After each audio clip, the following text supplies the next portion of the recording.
This is a podcast from BFM 89.9, the business station.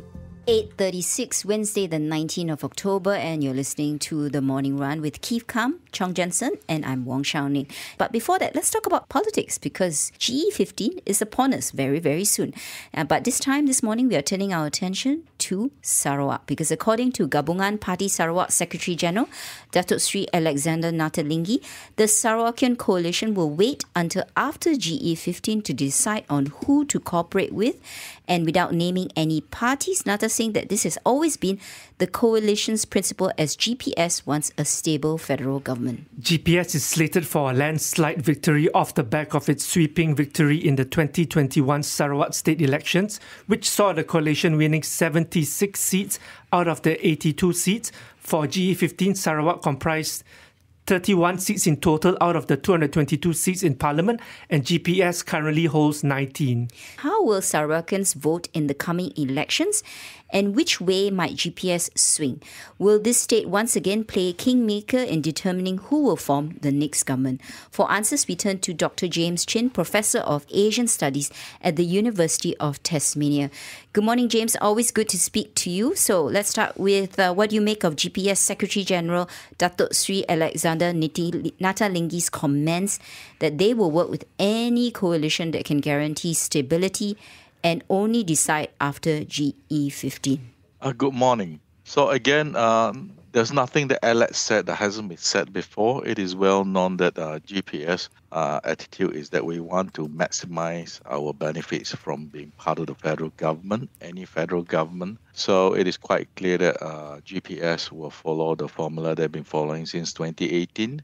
They will join any federal government put together at the federal level, and they will try to get maximum concession from whichever federal government they join. I think the important thing your listeners need to note is that this also means that GPS will not formally enter into any alliances or join any coalition on the peninsular side.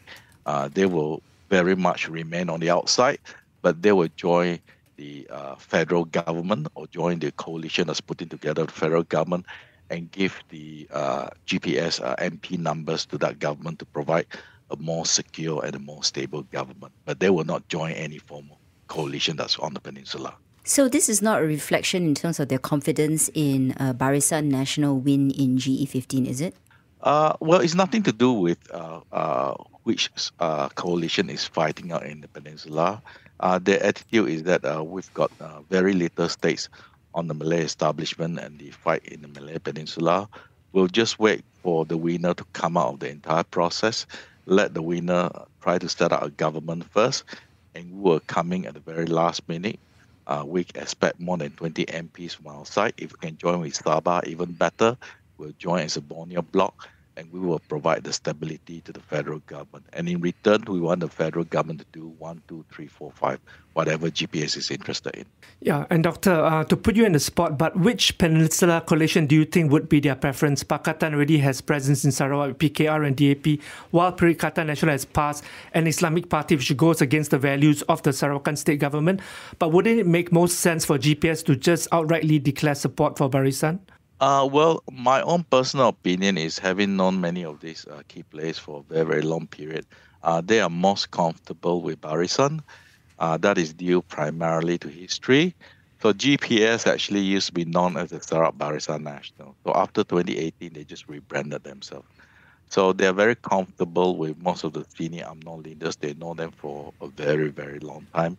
And in fact, GPS actually spoke to Zahid and Najib before GPS was officially formed after 2018. So they've kept in close touch. So obviously that if you were to put them in a spot, who would they choose? They'll probably go with UMNO and Barisan Nasional. Now, your second question about why don't they just come out openly and say that they will support the Barisan? The reason why they will not do it is because that would mean that they're trying to get themselves involved in peninsular politics. Like I said, their philosophy is Sarawak first. They don't really care about what happens outside Sarawak. Now, James, using their recent state election as a barometer, do you think that GPS would likely repeat that performance for GE15, meaning to say that PKR and DAP might, sort of be wiped out in the state?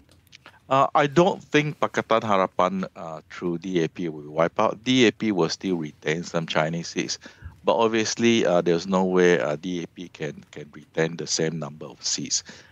So last round in 2018, they were quite successful. So I suspect overall the opposition will be less successful. The way to understand the opposition in Sarawak is that basically it's a two-way split. There are what we call the Sarawak-based opposition, and these are mostly led by two parties called PSB, which consists of the ex-PKR leader Barubian and a former senior state minister Wong. Then you got the PBK, Parti Bumi Kingalang, which is fighting for Sarawak independence. So these are the so-called state nationalists. And the other opposition is, of course, Pakatan Harapan, which is a branch of the Peninsula-based Pakatan Harapan. But in Sarawak, Pakatan Harapan essentially consists basically of PKR and DAP. Amanah really has no machinery and no grassroots support in Sarawak. So that's basically the landscape. And these two groups are not talking to each other. It's very, very unlikely that they will come to any sort of understanding in the elections. So there are some areas that there will be three-corner fights. But generally speaking, I expect GPS to do very well in the Dayak areas. I expect it to do well in the Muslim majority seats. The only contestable or the only competitive seats in Sarawak are the urban Chinese majority areas. Who stands to gain the most in multi-cornered fights, do you reckon? Oh, every time there's a multi-corner fight, you're basically handing the seat over to the GPS. Okay, and James, what would be the driving factors for Sarawak voters? What's on their mind, and what are the campaign issues you see? Really, in terms of Sarawak, most of the issues in terms of the parliamentary elections is fairly consistent with the national issues. People are worried about the pandemic, coming out of the pandemic, they worry about economic recovery. The only big difference Sarawak compared to the other national issues is that GPS will play the Sarawak first card. In other words, they will make the argument that Sarawak should look after its own political affairs. Let's not have anything to do with peninsular parties. So therefore, there's no need to vote for the Rocket. There's no need to vote for Anwar Ibrahim's party. Let's keep everything Sarawak-based. And of course, linked to the argument is that GPS must be very strong. We will take part in whoever forms the federal government, and we will gain maximum concessions. And there is some evidence to show that that message is very well taken. Part of it has got to do with the fact that the GPS really did extract a lot of concessions from the Muhyiddin and the Ismail Sabri governments, even though they're not part of any formal coalition based in the peninsula. Best example of that is that they managed to get Petronas to pay out the sales tax in Sarawak, and that comes to about 2 billion ringgit. They also forced the federal government to deal with some of the administrative issues. It has been decentralized and shifted back to Sarawak. So they have been quite successful in several things. And I think the people in Sarawak, do buy the argument that maybe, we should work with GPS so that GPS can pursue this MA63 autonomy and give GPS a longer term to sort out some of the outstanding issues relating to MA63. So, James, does Undi 18 and the automatic voter registration have any impact on how Sarawakians will vote? I think you need to look at it at the local level. The thing about U18, what people do not realize is that it's a two-step process. It used to be three-step, it's a two-step process. In other words, if you want the young people to come out, you need to do two things. One, you need to make sure that they're interested on that particular day. You must create enough interest for them to actually come out. But before that, you got to make sure that that they're actually excited enough to actually logging into the Election Commission website to check the IC number to see where they are actually registered to vote. Because, people think they can just vote to any polling booth. In the Malaysian system, it doesn't work like that. You are actually allocated a specific booth. So in my own personal case, I'm allocated a primary school in Green Road where my family stays. That is where I got to vote. I can't just walk into any polling booth in Sarawak and hope to vote. So it's a two-step process. Right now, my understanding is that a lot of the young people, although they're interested about the coming general elections, very few of them have actually gone down and logged into the EC website to check where they're voting. Part of it is laziness, but a bigger part of it is that they're waiting for for the campaign to start when all this party machinery come and talk to them, the shopping centers, knock on the doors and help them to check where they're supposed to vote. So it is quite not a straightforward process. It is really building the interest, and you have to make sure they actually come out on that day to vote. And that, I suspect, will be the hardest thing to do. How should I put this? It's very difficult to get young people, get them out, early in the morning and ask them to go and wait and vote.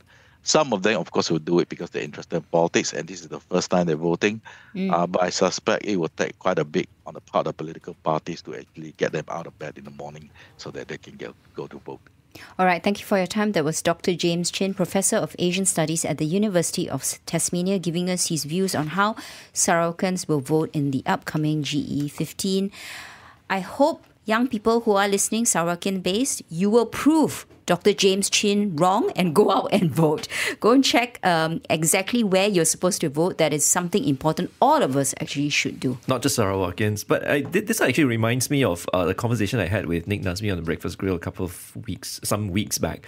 He did say that the battlefield for GE15 this time around is going to be on TikTok and social media. Yeah, I think we'll be seeing all you young people. You'll be seeing a new wave of how people campaign. Stay tuned, BFM 89.9. You have been listening to a podcast from BFM 89.9, the business station. For more stories of the same kind, download the BFM app.